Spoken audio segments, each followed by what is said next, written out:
జనసేన అధినేత పవన్ కళ్యాణ్ గారు పిఠాపురం నుంచి వెళ్ళి పోటీ చేస్తున్నారు. అక్కడ మాత్రం భారీ మూటలు అయితే పట్టుపడ్డాయి. ఇంతకా మూటలేంటి, వాటి వెనకాల ఉన్న కథ ఏంటి? సో ఈ అంశాన్ని మనకి వివరించడానికి మనతో పాటు ఉన్నారు ప్రముఖ సీనియర్ జర్నలిస్ట్ డివిఎస్ గారు. నమస్కారం సార్.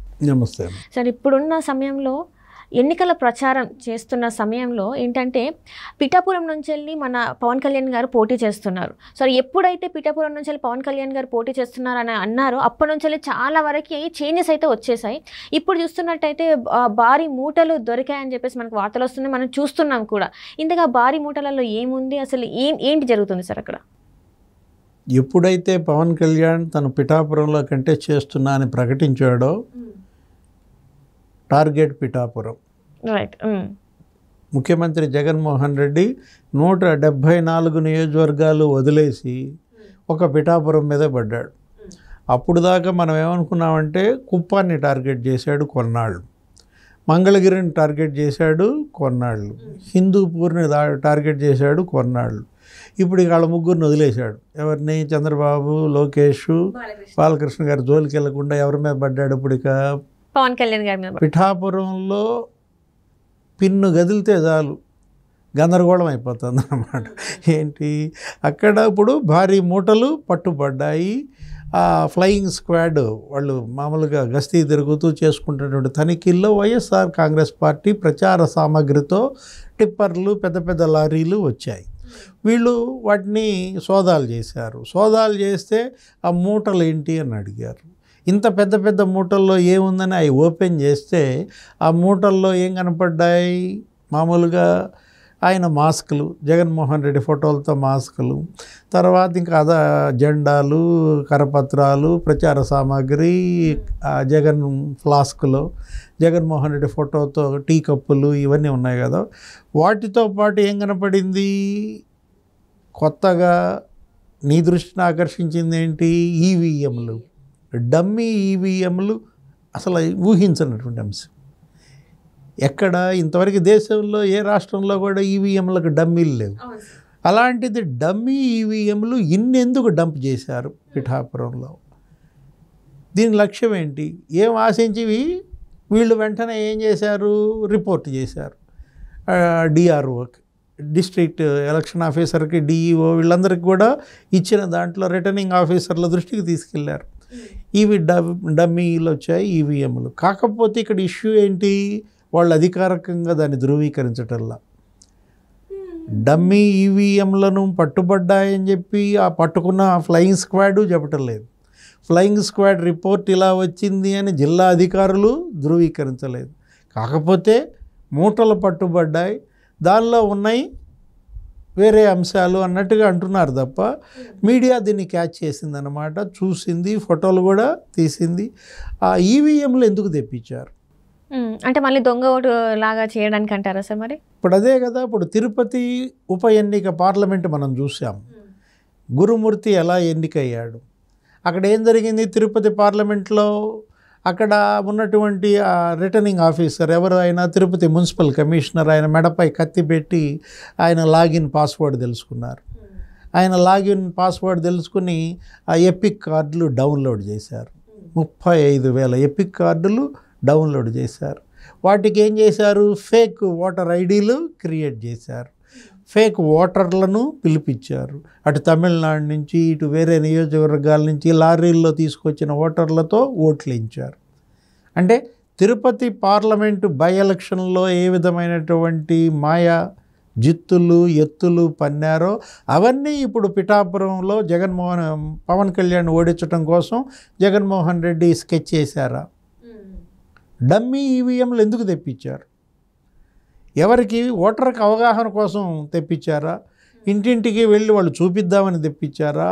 అసలు అవి అన్నీ కూడా ఏంటి? వాటిలో బ్యాటరీ ఉంది, అన్నీ ఉన్నాయి. ఈవీఎంలు ఎలా ఉన్నాయో అలాగే ఉన్న దీంట్లో వీళ్ళందరిలో కూడా అనుమానం, వీళ్ళందరిలో కూడా సందేహం అన్నమాట. రేపు రాబోయే ప్రజా తీర్పునే వీళ్ళు కాలరాయాలని చూశారా?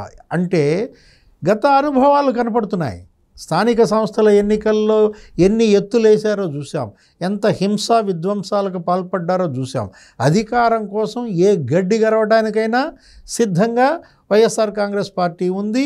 జగన్మోహన్ రెడ్డి అభ్యర్థులు ఉన్నారు అనేది దీంట్లో, మరోవైపు ఓడిపోతామనే భయం, ఎట్టి పరిస్థితుల్లో గెలవాలన్నటువంటి దుగ్ధ, వాళ్ళు చెయ్యనటువంటి తప్పు లేదు. ఇప్పుడు నీకు ఓటర్ ఐడి కార్డులకే నీకు ఫేక్ పుట్టించారంటే ఇంకా అంతకన్నా ఇంకా చేయాల్సిన డ్యామేజ్ ఏముంది, ఇంకా చేయాల్సిన నేరం ఏముంది? ఏ నేరానికైనా వాళ్ళు తెగించడానికి సిద్ధంగా ఉన్నప్పుడు ఇప్పటికే పవన్ కళ్యాణ్ మొన్న ఆందోళన ప్రకటించారు. ఏంటి, బ్లేడ్ బ్యాచ్ ఒకటి వచ్చింది, బ్లేడ్లు తీసుకొచ్చి నన్ను బ్లేడ్లతో గీస్తున్నారు, కరచాలనం చేయడానికి వచ్చినట్టుగా వచ్చి ఆయన సెక్యూరిటీని కూడా బ్లేడ్లతో కోస్తున్నారు అని చెప్పి పవన్ కళ్యాణ్ నీకు ఆత్మీయ సమ్మేళనంలో ఆందోళన ప్రకటించాడు.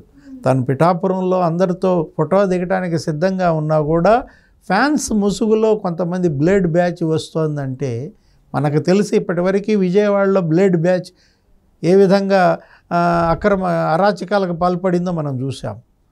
ఆ బ్లేడ్ బ్యాచ్ ఇప్పుడు విజయవాడ నుంచి మొత్తం అన్ని చోట్లకి స్ప్రెడ్ అయిందా? బ్లేడ్ బ్యాచ్ని అరెస్ట్ చేయడం కోసం విజయవాడ బస్ స్టాండ్లో వాళ్ళు 100 మంది ఉన్నారు అని తెలిస్తే పోలీస్ అంతా వెళ్ళింది. ఏం చేశారు వాళ్ళు? ఆ పోలీస్ మీదే అటాక్ చేశారు. పోలీస్ మీదే అటాక్ చేసినప్పుడు పోలీస్ పారిపోయింది. అలాంటి బ్లేడ్ బ్యాచ్ అంతా ఇప్పుడు ఎక్కడికి దిగింది? పిఠాపురం దిగింది అన్నమాట. అంటే ఒకవైపేమో నేరగాళ్ళంతా పిఠాపురం చేరుతున్నారు, క్రిమినల్స్ డెన్గా దాన్ని మారుస్తున్నారు. మరోవైపు ఏంటి, 250 కోట్లు ఖర్చు పెట్టి పవన్ కళ్యాణ్ని ఓడించడానికి ఆయన ఒక బడ్జెట్ కేటాయించినట్టుగా జగన్మోహన్ రెడ్డి, పవన్ కళ్యాణే చెప్పాడు మనకి, నన్ను ఓడించడం కోసం డబ్బు మూటలతో వస్తున్నారు, 250 కోట్లు ఇవాళ ఇక్కడ డంప్ చేసి నన్ను ఓడించాలని చూస్తున్నారని పవన్ కళ్యాణ్ అన్నాడంటే వీటన్నిటిపైన కూడా కేంద్ర ప్రభుత్వం దృష్టి పెట్టాలి. కేంద్ర ఎన్నికల సంఘం డేగ కన్ను వేయాలి. ఎందుకంటే ఆంధ్రప్రదేశ్లో నిన్న చూశారు, 9 మంది అధికారుల్ని ఒక్కసారిగా బదిలీ చేసేశారు. మామూలు వేటు కాదు, గొడ్డలు వేటు పడింది. 3 ఐఏఎస్లు, 1 ఐజీ, 5 ఎస్పీలు బలైపోయారు. ఆ బలైనటువంటి 9 మందిలో కూడా 4-5 సీఎం సామాజిక వర్గం వాళ్ళే. పరమేశ్వర్ రెడ్డి, తిరుమల రెడ్డి, రవిశంకర్ రెడ్డి మనం చూసాం. ఆ గౌతమి కూడా పెద్దిరెడ్డి గారికి ఆమె బంధువు అంట. ఎలా అధికారులు వైఎస్ఆర్ కాంగ్రెస్ పార్టీతో అంటకాగితే కలిగేటటువంటి కీడేంటో నిన్న చూశారు.